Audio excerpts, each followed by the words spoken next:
So guys, for the first step, you want to head over to search and type in device manager. Click on it. And now once you're on this, you want to expand network adapters. And then you want to find your network adapter. You want to right click on it, then click on update driver, then click on search automatic for drivers. Make sure you have the best drivers for your device installed.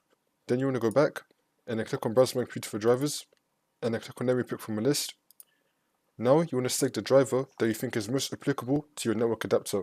So in my case, it's this one right here, is the first one.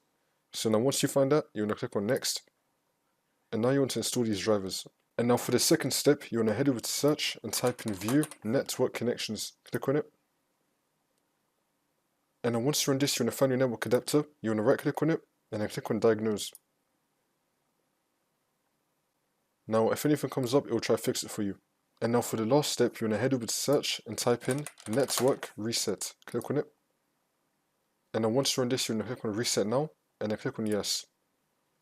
And now you just want to restart your computer, and then the problem should be fixed.